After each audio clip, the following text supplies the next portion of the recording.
Episode number 165 కొంటె మరదలు. వైస్డీన్ Mukunda office room నుండి బయటకు వచ్చిన సాగర్ రిలీఫ్గా ఫీల్ అవుతూ తిరిగి తన క్లాస్ రూమ్కి వెళ్లాడు. సాగర్ కూల్గా క్లాస్లో అడుగు పెట్టడంతో అందరూ అతని వైపు ఆశ్చర్యంగా చూశారు. వైస్డీన్ సాగర్కి ఎలాంటి పనిష్మెంట్ ఇవ్వకపోవడం చూసి అందరికీ షాకింగ్గా అనిపించింది. సబీనాకు కూడా అది కొంచెం ఆశ్చర్యంగానే అనిపించినా వైస్డీన్ ముకుంద న్యాయంగా వ్యవహరిస్తాడని ఆమెకు నమ్మకం ఉండడంతో ఆ విషయం గురించి ఎక్కువగా ఆలోచించలేదు. అతను సాగర్ వైపు ఎలాంటి తప్పు లేదని తెలుసుకొని వదిలేశాడని ఆమె అనుకుంది. ఆ తర్వాత ఎలాంటి గొడవలు జరగకుండానే క్లాసెస్ పూర్తయ్యాయి. నిన్ను ఆ వైస్డీన్ అంత తేలిగ్గా ఎలా వదిలేశాడు? క్లాస్ నుండి బయటకు వస్తూ అనుమానంగా సాగర్ను అడిగాడు మురారి. నువ్వు నా ఫ్రెండ్ అని చెప్పాను, భయపడిపోయి వెంటనే వదిలేశాడు నవ్వుతూ ఎగతాళిగా చెప్పాడు సాగర్. అతని మాటల్లో వెటకారం అర్థమైనా కూడా మురారి నవ్వుతూ వెరీ గుడ్, మంచి పని చేశావు. అయినా నేను మీ ఫ్రెండ్ అని చెప్పగానే అతను వదిలేశాడు కాబట్టి సరిపోయింది. లేదంటే నేను మళ్ళీ నీకోసం ఒక పెద్ద ఫైట్ చేయాల్సి వచ్చేది. పాపం ముకుందగారు బ్రతికిపోయారు అని అన్నాడు. ఆ మాటతో సాగర్ కూడా చిన్నగా నవ్వాడు. ఇద్దరూ మాట్లాడుకుంటూనే కార్ పార్కింగ్ దగ్గరికి రావడంతో అప్పటికే సాగర్ కార్ దగ్గర నుంచొని వెయిట్ చేస్తున్న అఖిల కనిపించింది. అప్పుడు మురారి నవ్వుతూ అఖిలను కూడా పలకరించి ఇక మీరు బయలుదేరండి, నేను కూడా వెళ్తున్నాను అంటూ వాళ్లకు సెండ్ ఆఫ్ చెప్పి అతను కూడా తన కార్ దగ్గరికి వెళ్లిపోయాడు. అఖిల ముఖం చూస్తుంటే బాగా టెన్షన్ పడుతున్నట్లుగా కనిపించింది. దాంతో సాగర్ చిన్నగా నవ్వి ఏం జరిగిందో అని భయపడుతున్నావా అని అడిగాడు. అవును, ఆ వైస్డీన్ నిన్నేమీ ఇబ్బంది పెట్టలేదు కదా అని ఆందోళనగా అడిగింది అఖిల. లేదు, అతను నాకు తెలియని విషయాలు చాలా చెప్పాడు, నన్నేమీ ఇబ్బంది పెట్టలేదు. ఇక నువ్వు టెన్షన్ పడకుండా కారెక్కు, మనిద్దరం ఈరోజు స్వయంగా మార్కెట్కి వెళ్లి షాపింగ్ చేద్దాం అని అన్నాడు సాగర్. దాంతో అఖిల కూడా సంతోషంగా తల ఊపి వెళ్లి కార్లో కూర్చుంది. సాగర్ వెంటనే కార్ స్టార్ట్ చేయడంతో గంట తిరిగేసరికి వాళ్ళిద్దరూ తమ విల్లాకు దగ్గరగా ఉన్న మార్కెట్కి చేరుకున్నారు. అప్పుడు సాగర్ ఆ మార్కెట్ తనకు బాగా తెలిసినట్లుగా అఖిల చేతిని పట్టుకొని ముందుకు వెళ్తూ ఒక గ్రాసరీ షాప్ ముందు ఆగాడు. అక్కడ సాగర్ని చూడగానే ఆ షాప్లో కూరగాయలు అమ్మే ఒక మహిళ ఒక్కసారిగా నవ్వుతూ ఏం సాగర్ బాబూ, ఎలా ఉన్నావ్ అని అడిగింది. నేను బావున్నాను మనమ్మా, నువ్వెలా ఉన్నావ్ అని నవ్వుతూ అడిగాడు సాగర్.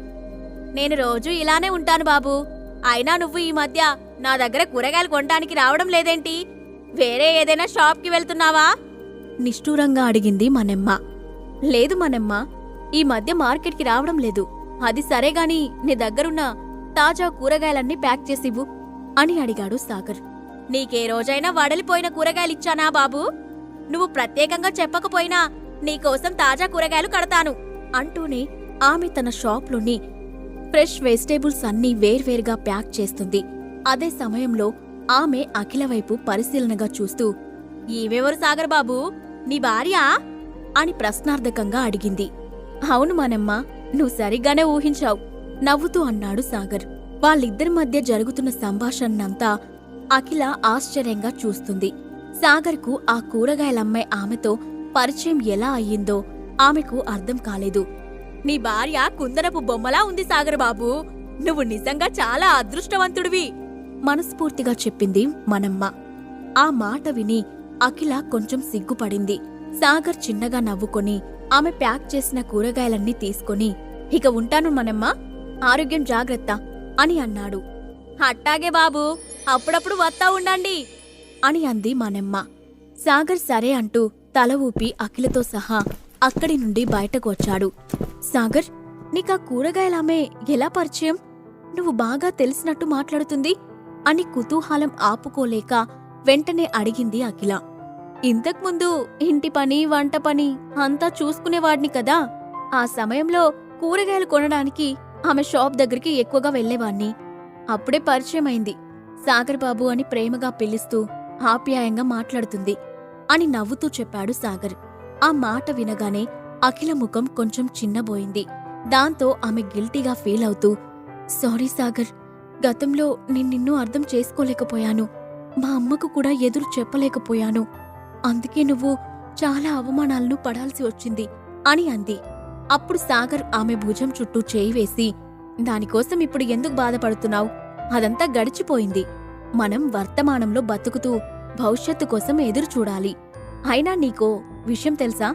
అక్కడ నువ్వున్నావని నేనా కూరగాయల ఆమె దగ్గర సైలెంట్గా ఉన్నాను. లేదంటే గీచి గీచి బేరమాడి కూరగాయలను సగం రేటుకే తెచ్చేవాణ్ణి అని నవ్వుతూ చెప్పాడు. సాగర్ గంభీరంగా మారిన వాతావరణం తేలిక చేయడానికి ప్రయత్నిస్తూ ఉన్నాడని అర్థం చేసుకుంది అఖిల. సాగర్ తన చేతిలోని కూరగాయలను కారులో పెట్టి, మనమిక బయలుదేరదాం అంటూ వెనక్కి తిరిగి చూశాడు. అఖిల కారుకి 2 అడుగుల దూరంలో నిలబడి ఉండడం చూసి కొంచెం ఆశ్చర్యపోతూ, ఏంటి అక్కడ నిలబడిపోయావ్? రా వెళ్దాం అని అన్నాడు సాగర్. అప్పటికే కళ్ళ నిండా నీళ్లు నింపుకున్న అఖిల ఒక్కసారిగా పరిగెత్తుకుంటూ వచ్చి సాగర్ను హగ్ చేసుకుని అతని చెంపపై కిస్ చేసింది. అఖిల మనసులో ఉన్న భావోద్వేగాలను అర్థం చేసుకున్న సాగర్ ఆమె భుజంపై చిన్నగా తట్టి మెల్లగా ఆమె ముఖాన్ని తన 2 చేతుల్లోకి తీసుకొని ఆమె నుదుటిపై ముద్దు పెట్టాడు. ఆ తర్వాత అఖిల కళ్ళలోకి చూస్తూ, నువ్విచ్చిన ఈ అందమైన ముద్దుకి ప్రతిఫలంగా ఈ రోజు రాత్రి నీకు నా చేతులతో డిన్నర్ ప్రిపేర్ చేసి తినిపిస్తాను, సరేనా అని అన్నాడు. అఖిల సరే అని తల ఊపడంతో ఇద్దరూ అక్కడి నుంచి బయలుదేరారు. 10 నిమిషాలు తిరిగేసరికి ఇద్దరూ విల్లాకి చేరుకున్నారు. సాగర్ వెంటనే వంట ప్రిపేర్ చేయడం కోసం కిచెన్లోకి వెళ్లాడు. ఆ తర్వాత 1 వారం రోజులు ఆనందంగా గడిచిపోయాయి. ఇద్దరూ కలిసి గార్డెనింగ్ చేయడం, ఇంటి కోసం షాపింగ్ చేయడం వంటి పనులు చేస్తూ క్వాలిటీ టైం స్పెండ్ చేస్తూ ఉన్నారు. అలాగే సాగర్ తల్లిదండ్రులైన మురళీధర్, సునంద దగ్గరికి కూడా వెళ్లి వాళ్లతో ఉదయం నుండి సాయంత్రం వరకు గడిపి వచ్చారు. కొడుకు కోడలు సంతోషంగా ఉండటం చూసుకొని వాళ్ళిద్దరూ ఆనందంతో మురిసిపోయారు. అంతా సంతోషంగా గడిచిపోతుంది. ఇద్దరి మధ్య ఎలాంటి భేదాభిప్రాయాలు లేవు. కాని మంచి రోజులు ఎక్కువ కాలం ఉండవనే సామెతను నిజం చేస్తూ ఆ రోజు సాయంత్రం ఆ ఇంటి డోర్ బెల్ మోగింది. అది వీకెండ్ కావడంతో సాగర్, అఖిల కలిసి బయటకు వెళ్లడానికి ప్లాన్ చేసుకున్నారు. ఇద్దరూ రెడీ అయి కిందకు వచ్చేసరికి డోర్ బెల్ మోగుతుంది. ఈ టైంలో ఎవరు వచ్చుంటారు? అనుమానంగా డోర్ వైపు చూస్తూ అడిగింది అఖిల. ఇక్కడే నుంచొని ఆలోచించడం ఎందుకు, వెళ్ళి చూస్తే సరిపోతుంది అని అంటూనే వెళ్లి డోర్ తీశాడు సాగర్. కానీ అక్కడ నుంచొని ఉన్న వ్యక్తిని చూడగానే అప్పటి వరకు సాగర్ పెదాలపై ఉన్న నవ్వు ఒక్కసారిగా స్తంభించింది. అతని ముఖంలో చిన్నపాటి భయం కూడా కనిపించింది. సాగర్ అడ్డుగా నిలబడి ఉండడంతో బయట ఉన్న వ్యక్తి ఎవరో లోపల ఉన్న అఖిలకు కనిపించకపోవడంతో, ఎవరొచ్చారు సాగర్ అని లోపల నుంచే అడిగింది అఖిల. ఇంతలో, హే బావా, నేను మళ్ళీ వచ్చాను. డోర్ ఎదురుగా ఉన్న అమ్మాయి చిరునవ్వుతో సాగర్ను చూసి కళ్ళెగరేస్తూ చెప్పింది. ఆమె నోటిలో చూయింగ్ గమ్ నములుతూ షార్ట్ హెయిర్తో నిర్లక్ష్యంగా కనబడుతుంది. స్లీవ్లెస్ షర్ట్ పై వైట్ కలర్ జాకెట్ వేసుకుంది. దానికి మ్యాచింగ్గా బ్లూ కలర్ డెనిమ్ జీన్స్ వేసుకోవడంతో ఆమె ఫిగర్ను మరింత ఆకర్షణీయంగా చేసింది. అదే సమయంలో ఆమె చాలా స్ట్రాంగ్ అమ్మాయి అనిపించేలా ఉంది. ఓ మై గాడ్, నువ్వు మళ్ళీ వచ్చావా? షాక్ అవుతున్నట్లుగా 2 అడుగులు వెనక్కి వేస్తూ అన్నాడు సాగర్. మై డియర్ బావా, మీరు కొత్త విల్లా కొన్న విషయం నువ్వు చెప్పకపోతే నాకు తెలియదనుకున్నావా?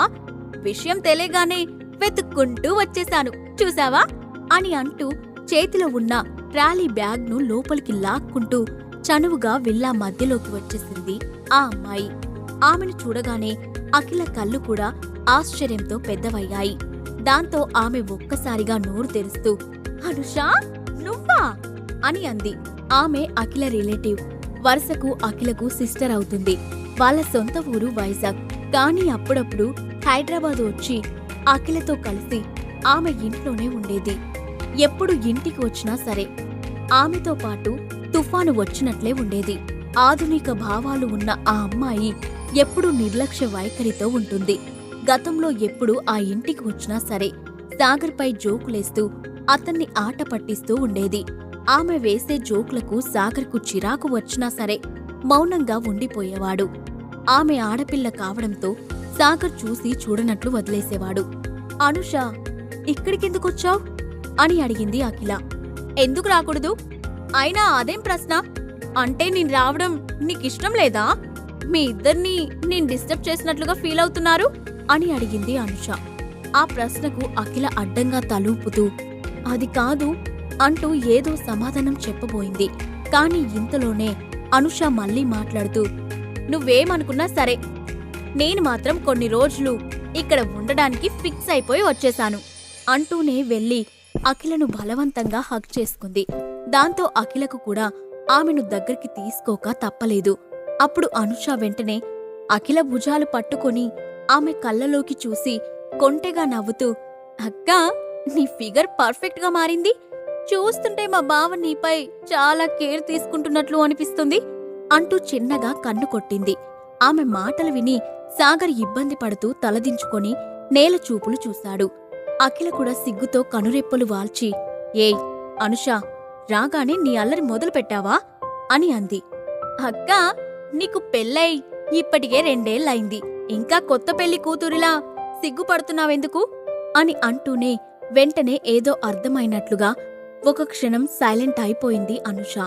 ఆ తర్వాత ఎదురుగా నిల్చున్న సాగర్ వైపు ఓరకంట చూసి మళ్ళీ అఖిల వైపు తిరిగి అక్కా, మనిద్దరం కలిసి చాలా రోజులైంది కదా, నువ్వు నన్ను తప్పకుండా మిస్ అయ్యే ఉంటావు. అందుకే ఒక పని చేద్దాం. ఈ రోజు రాత్రి బావగారిని వేరే గదిలో పడుకోమని చెప్పు. మన అక్క చెల్లెలిద్దరం సీక్రెట్స్ మాట్లాడుకుందాం అని అంది. ఆ మాటకు అఖిల ఏదో సమాధానం చెప్పబోతూ ఉండగానే సాగర్ అంతవరకు వెయిట్ చేయకుండానే కుదరదు అని పెద్దగా అరిచాడు. అతని అరుపు విని ఒక్క క్షణం అఖిల కూడా స్టన్ అయింది. అనుష మాత్రం నవ్వుతూ బావా, ఎందుకంతలా అరుస్తున్నావ్? సరే, నీకు వేరే గదిలో పడుకోవడం ఇబ్బందిగా ఉంటే మనం ముగ్గురం కలిసి పడుకుందాం. నాకేం ఇబ్బంది లేదు.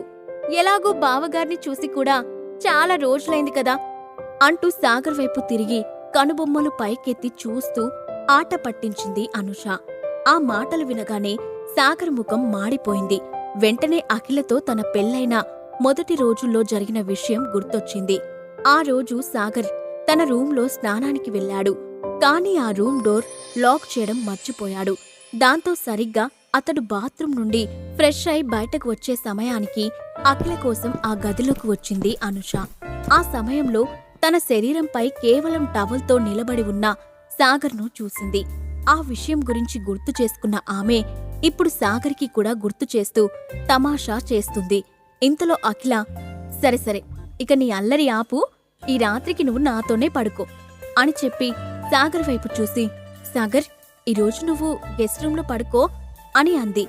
సరే సరే, నాకేం ప్రాబ్లం లేదు అని చెప్పి వెంటనే టాపిక్ డైవర్ట్ చేస్తూ అఖిల, నువ్వు మీ సిస్టర్తో మాట్లాడుతూ ఉండు, నాకు కొంచెం పనుంది, బయటకు వెళ్ళి వస్తాను అని అన్నాడు సాగర్. అయ్యో బావగారు, మీరు అక్కని తీసుకొని ఎక్కడికో బయటకు వెళ్ళడానికి ప్లాన్ చేసినట్లున్నారు కదా, ఒక్క నిమిషం వెయిట్ చేయండి, నేను కూడా రెడీ అయి వస్తాను, ముగ్గురం కలిసి బయటకు వెళ్దాం అని అంది అనుష. దాంతో సాగర్ వెంటనే తల అడ్డంగా ఊపుతూ లేదు, ఇప్పుడేం అవసరం లేదు, నువ్విప్పుడే వచ్చావు కదా, రెస్ట్ తీసుకో, మరోసారి ఎప్పుడైనా చూద్దాం అని చెప్పి ఇక ఆమెకు మాట్లాడే అవకాశం ఇవ్వకుండా అక్కడి నుంచి హడావుడిగా బయటకు వెళ్లిపోయాడు సాగర్. అతని కంగారును చూసి అనుష నవ్వుతూ అక్కా, బావ సిగ్గుపడుతున్నాడు, అందుకే పారిపోయాడు అని అంది. అప్పుడు అఖిల అనుష తలపై చిన్నగా కొట్టి ఇక అల్లరి చేసింది చాలు, ఫ్రెష్ అప్ అయి రా అని అంది. దాంతో అనుష తన బ్యాగ్ తీసుకుని ఫ్రెష్ అవ్వడానికి వెళ్ళింది. కాసేపటికి సాగర్ ఇంటికి తిరిగి వచ్చేటప్పటికి హాల్లో నుండి ఆడవాళ్ల నవ్వులు పెద్దగా వినబడుతున్నాయి. దాంతో సాగర్ తల తిప్పి అటువైపు చూశాడు. అక్కడ అఖిల, అనూషతో పాటు ఇప్పుడు రజిత కూడా కనిపించింది. అరగంట క్రితం అనూష దగ్గర్నుండి కాల్ రావడంతో రజిత తన పనులన్నీ హడావుడిగా పూర్తి చేసుకొని అఖిల ఇంటికి వచ్చింది. 3 కొప్పులు ఒకచోట చేరితే ముల్లోకాలు ఏమైనా పట్టించుకోరన్నట్లు వాళ్ళ ముగ్గురు పెద్దగా నవ్వుతూ జోక్ వేసుకుంటూ కబుర్లు చెప్పుకుంటున్నారు. సాగర్ ఇంట్లోకి వచ్చిన విషయం కూడా వాళ్ళు గమనించలేదు. దాంతో సాగర్ వాళ్ళని డిస్టర్బ్ చేయకుండా పైకి వెళ్లడం మొదలుపెట్టాడు. ఇంతలో అనుకోకుండా తల తిప్పి చూసిన రజిత వెంటనే సోఫాలో నుండి లేచి హలో సాగర్ సార్ అని పలకరించింది. ఆ పిలుపు విని అనూష ఆశ్చర్యపోతూ సాగర్ సార్నా, ఇది ఎప్పట్నుండి అని అయోమయంగా అడిగింది. ఆ మాటకు రజిత ఏం సమాధానం చెప్పాలో తెలియనట్లుగా చూడడంతో అఖిల కలగజేసుకొని అవును, ఈ మధ్య వరుసలు మారిపోయాయి. అదో పెద్ద కథలే అని నవ్వుతూ చెప్పింది. అవునా? అయితే ఆ కథేంటో నాక్కూడా చెప్పు అని అంది అనుష.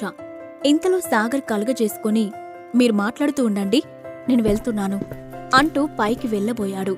దాంతో అనుష వెంటనే, అయ్యో బావా, నువ్వు లేకుండా ఎలా? నేను అంత దూరం నుంచి ఇక్కడికి వచ్చింది నీతో కలిసి స్పెండ్ చేయడానికి అంటూ అఖిలను చూసి చిన్నగా కన్ను కొట్టింది.